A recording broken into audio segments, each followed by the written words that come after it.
أخرجنا منها فإن عدنا فإنا ظالمون قال اخسئوا فيها ولا تكلمون আল্লাহ বলছেন জাহান্নামীরা আল্লাহকে ডাকা শুরু করবে রব্বানা আখরিজনা মিনহা আয় আমাদের রব আপনি আমাদেরকে একটু জাহান্নাম থেকে বের করে দেন আল্লাহ আরেকবার দুনিয়াতে পাঠান ফাইন উদনা ফাইন্না যালিমুন আমরা আর জালেম হব না আমরা আর কোরআন ছাড়ব না নামাজ ছাড়ব না সুদ ঘুষ খাবো না হারামের দিকে আর যাব না আল্লাহ বলবেন কাল আকসাউ ফিহা আল্লাহ বলবেন জাহান্নামে লাঞ্ছিত অবস্থায় পড়ে থাক আজকে ডাকলে আর কোনো কাজ হবে না দুনিয়াতে কেন ডাকস না এখন কেন ডাকস রে বান্দারে এখন আর ডাকলে কাজ হবে না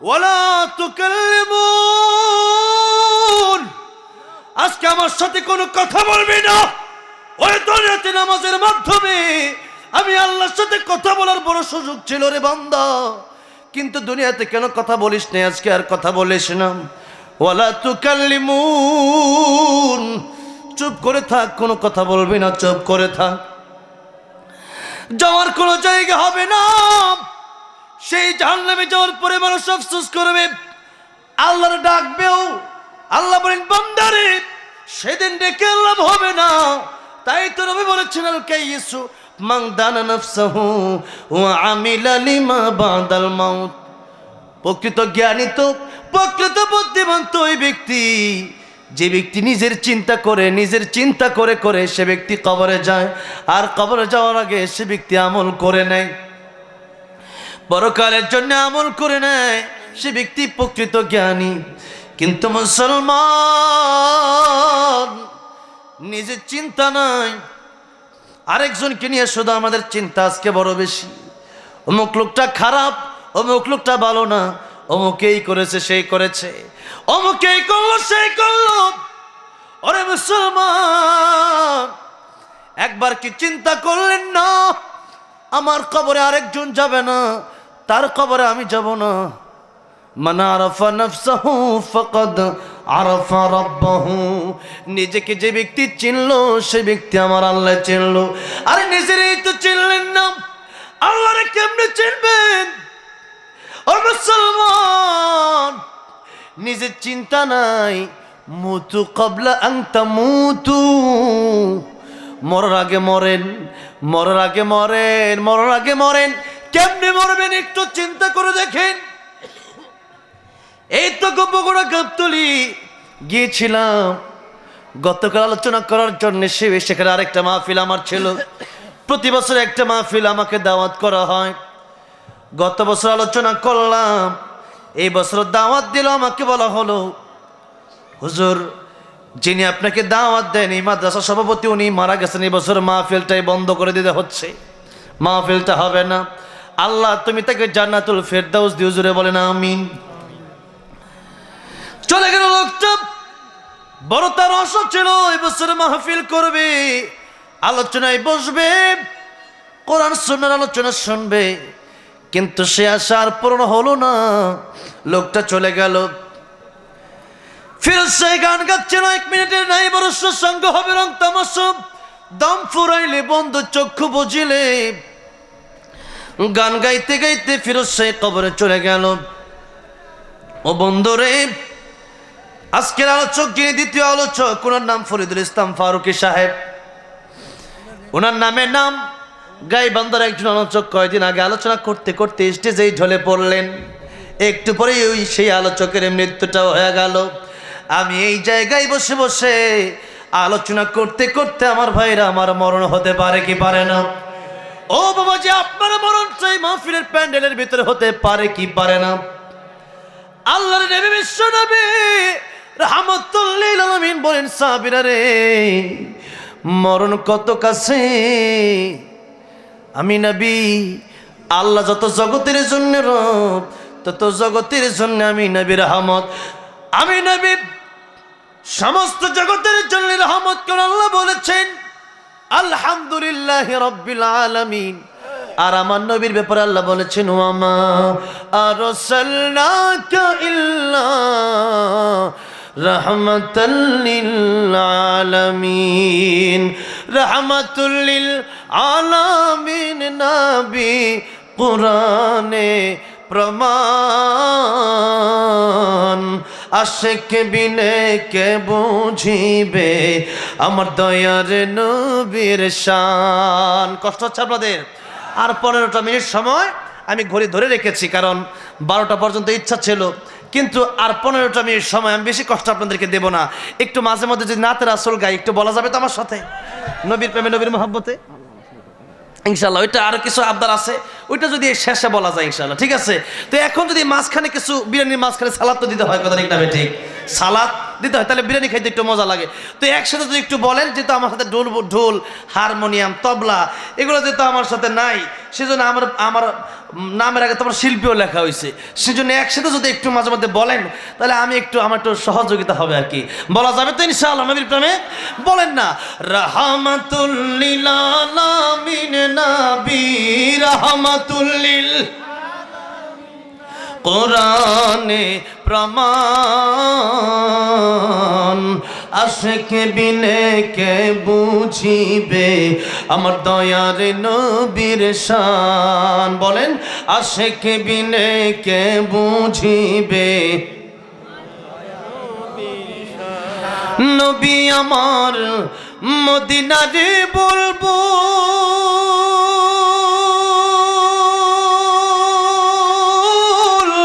আমার আল্লাহ ভালোবেসে নামটি রাখলেন মুহাম্মদ রাসূল। আল্লাহু আকবার। ওই নবীকে ভুল বুঝিলে, ওই নবীকে ভুল বুঝিলে থাকবে না ঈমান। আশিক বিনে কে বুঝিবে আমার দয়ার নবীর শান। বলেন না, আশিক বিনে কে বুঝিবে রাহমাতুল লিল আলামিন নবী রাহমাতুল লিল কোরআনে প্রমাণ। আশিক বিনে কে বুঝিবে আমার দয়ার নবীর শান। বলেন না, আশিক বিনে কে বুঝিবে আমার ভাইরা আমার বাবাজিরা। তাহলে আল্লাহ রাব্বুল আলামিন যত জগতের জন্য রব, আমার নবী তত জগতের জন্য রহমত। তার মানে আল্লাহর পরে, আল্লাহর সৃষ্টির ভিতরে সবচেয়ে দাম যার বেশি, তিনি আপনার আমার নবী রাহমাতুল লিল আলামিন নবী। কথা ঠিক না ঠিক? সেই নবী আমার ডাক দিয়ে বলেন, সাবিরা মৃত্যুটা কত কাছে, কত কাছে। আমি নবীর কাছে মালাকুল মউত আসলে অনুমতি লাগবে রে সাবিরা। আমি নবীর কাছে মালাকুল মউত আসলে, আমি নবীর রূহটা বের করতে হলে মালাকুল মউতের অনুমতির প্রয়োজন। ঠিকই যখন আমার নবী রাহমাতুল লিল আলামিন নবী, আমার নবীর কাছে যখন মালাকুল মউত আসলেন, মালাকুল মউত আজরাইল আমার নবীর কাছ থেকে অনুমতি জোরে আওয়াজ করে বলেন, নিয়েছিলেন কি নেন নাই? একবার দুইবার নয়, তিনবার নবীর কাছ থেকে অনুমতি নিয়েছে মালাকুল মউত আজরাইল। আল্লাহু আকবার।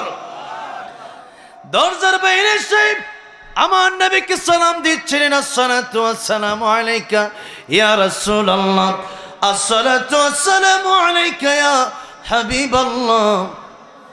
আমার নবী বলেন, ফাতিমা রে দরজা খুলে দেখো, কে যেন দরজার বাইরে থেকে আমারে সালাম দিচ্ছে। মনে হয় কেউ ঘরে ঢুকতে চায়। ও ফাতিমা রে দরজা খুলে দাও। ফাতিমা রাদিয়াল্লাহু আনহা দরজা খুললেন, কিন্তু তিনি কাউকে দেখার কথা না, কারণ এই দুনিয়ার নিয়ম হলো যার মরণ হয় সে ব্যক্তি ছাড়া মালাকুল মউত আজরাইলকে কেউ দেখতে পারে। আপনার কোনোদিন মালাকুল মউত আজরাইল দেখছেন? আমিও দেখি নাই, কারণ আমাদের তো মরণই এখনো হয় নাই। এখন ফাতিমা রাদিয়াল্লাহু আনহা তিনি তো মালাকুল মউত আজরাইলকে দেখার কথা না, কিন্তু আল্লাহ বললেন আজরাইল রে, ফাতেমার সামনে দেখা দিয়ে দাও, কারণ আমার নবী বলছেন দরজার বাইরে কে যেন দাঁড়ায় আছে, তুমি যদি দেখা না দাও ফাতেমা ভাববে আমার নবী কোনো উল্টা পাল্টা বললো কিনা। না রে আজরাইল না, আমার নবীর ব্যাপারে এমনটা ধারণা হতে পারে না। ওরে আজরাইল, ফাতেমার সামনে তুমি দেখা দিয়ে দাও। জোরে কোন আল্লাহু আকবার। ফাতেমার সামনে তুমি দেখা দিয়ে দাও। এবার মালাকুল মউত আজরাইল হযরত ফাতেমা রাদিয়াল্লাহু আনহা দেখা দিয়ে দিলেন। ফাতেমা রাদিয়াল্লাহু আনহা অবাক হয়ে গেলেন, ডেকে বলেন বাবা গো, এমন লোক মক্কা মদিনায় আমি কোনোদিন দেখি নাই, যার মাথা আকাশে, যার পা দুইটা জমিনে। ও বাবা কে আসলো গো? আমার নবী বলেন ফাতেমা রে, হাদা মালাকুল মউত। ও ফাতেমা, এটাই তো মালাকুল মউত রে মা, এটাই তো, উনি তো দুনিয়ার সব সৎকর্তনকারী রে মা। আল্লাহ নবী বিশ্ব নবী রাহমাতুল লিল আলামিন বলে ফাতেমা রে, মালাকুল মউত দরজার বাইরে অনেক সময় দাঁড়া রইছে, দরজাটা খুলে মালাকুল মউতকে ঘরে ঢোকার জন্য বলো। বলো আমি নবী বলেছি ঘরে ঢোকার জন্য পারমিশন দিয়েছি, কারণ আমি নবীর পারমিশন ছাড়া মালাকুল মউত দরজার ভিতরে ঢুকতে সাহস পাবে। আল্লাহু আকবার। সেই নবী আমার নবী, সেই নবী আপনার নবী রাহমাতুল লিল আলামিন নবী। আমার নবী ডাক দেবেন মা, ও ফাতেমা রে, দরজা খুলে দাও, দরজা খুলে বলো আমি মালাকুল মউতকে অনুমতি দিয়ে দিলাম।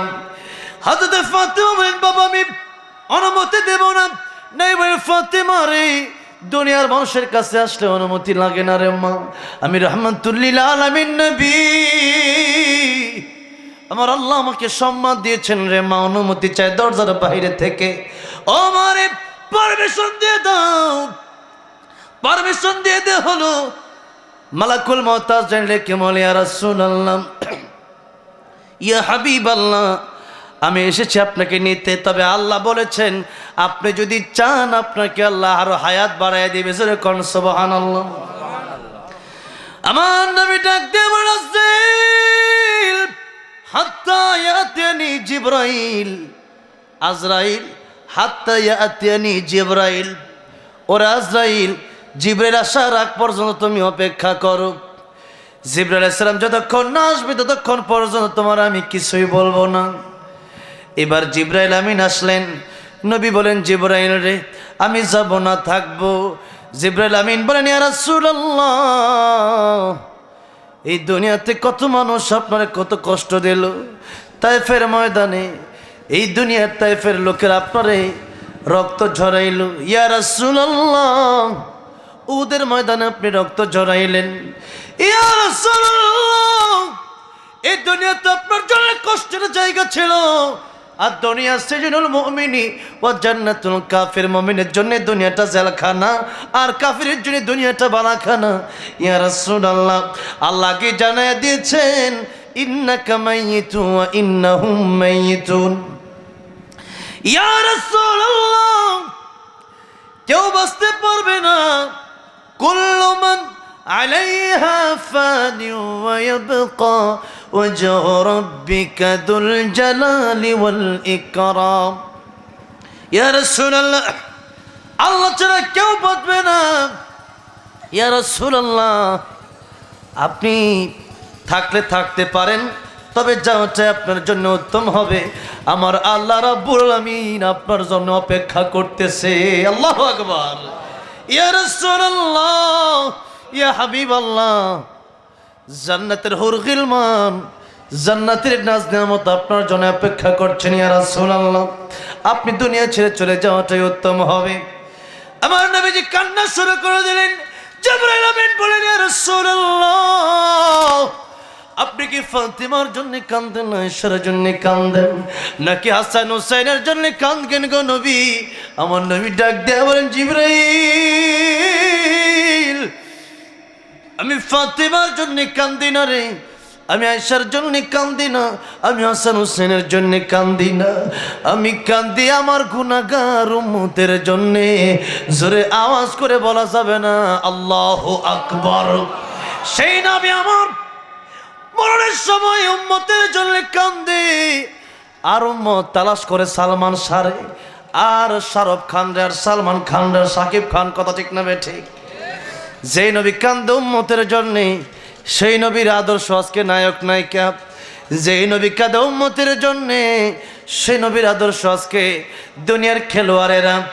যে নবী কাঁদে উম্মতের জন্যে, সেই নবীর আদর্শ, সেই মানুষগুলোর আদর্শ আজকে, সেই উম্মতের আদর্শ আজকে কাফের, বেঈমান, ইহুদি, খ্রিস্টানেরা। সেই যে নবী বলেন, মান হাব্বা সুন্নতি ফাকাদ হাব্বানি ওয়া মান হাব্বানি কানা মাই ফিল জান্নাহ। যদি আমার সুন্নতকে তোমরা ভালোবাসতে পারো, তাহলে আমারে ভালোবাসা হবে, আর আমার যারা ভালোবাসবা তারা আমি নবীর সাথে জান্নাতের ভিতরে থাকবা। জোরে আওয়াজ করে বলেন সুবহানাল্লাহ। আমার ভাইরা, আমার বাবাজিরা, অতঃপর উম্মতের সিদ্ধান্তের ব্যাপারে আল্লাহ বললেন, নবী গো, আপনার উম্মতের চিন্তা করতে হবে না, আপনার উম্মতের জিম্মাদার আমি আল্লাহ হয়ে গেলাম। অনেক লম্বা ঘটনা, সময় নাই, আজকে বললাম না। অনেক লম্বা ঘটনা ঘটার পরে, অনেক উম্মতের ব্যাপারে অনেক বিষয় ফয়সালা হওয়ার পরে, মালাকুল মউত আরেকবার অনুমতি নিয়েছিলেন, 3 বার নবীর কাছ থেকে অনুমতি নিয়েছিলেন নবীর মৃত্যুর সময়। সেই নবীজি বলছেন, সাহাবীরা রে, মৃত্যুর সময় মালাকুল মউত আমার কাছ থেকে অনুমতি ছাড়া আমার গায়ে টাচ করতে পারবে না রে সাহাবীরা, ও সাহাবীরা। এরপরও মৃত্যুটা কাছে, আমার জীবনের গ্যারান্টিও কত ছোট, এটা তোমাদেরকে বলি। নামাজের পরে আমি রাহমাতুল লিল আলামিন নবী ডান দিকে সালাম ফেরাইয়া বাম দিকে সালাম ফেরাবো, এতটুকু গ্যারান্টি আমি রাহমাতুল লিল আলামিন নবীর নাই। নবী যদি জীবনের গ্যারান্টি না দিতে পারে, আমার মতো আপনার মতো গুনাহগার কি জীবনের গ্যারান্টি দিতে পারে নাকি বলেন? ও মুসলমান, আজকে বোধহয় অনেকের চিন্তা, রমজান মাস আসলে ভালো হব, বিয়ের পরে ভালো হব, আগামী শুক্রবার থেকে ভালো হব। কে দিল এই গ্যারান্টি আপনারে? আপনার জীবনের গ্যারান্টি আপনারে কে দিল? কত যুবক বিয়ে করতে গিয়ে, বিয়ে করার আগে রাস্তায় ইন্তেকাল হয়ে গাড়ি চাপা পড়ে মৃত্যুবরণ করলো। কত মানুষ রমজানের চিন্তা করে করে রমজান আসার আগে চলে গেল। আপনাকে কে দিল গ্যারান্টি? গ্যারান্টি 1 মিনিটের 1 সেকেন্ডেরও নাই। তাই তো কবি বলেছেন, আমার মরণ আসিবে কখন কেউ তো জানে না। বলেন না, আমার মরণ আসিবে কখন কেউ তো জানে না, আমার মরণ আসিবে কখন। আমি মরে গেলে আমায় তোমরা ভুইলা যাইও না।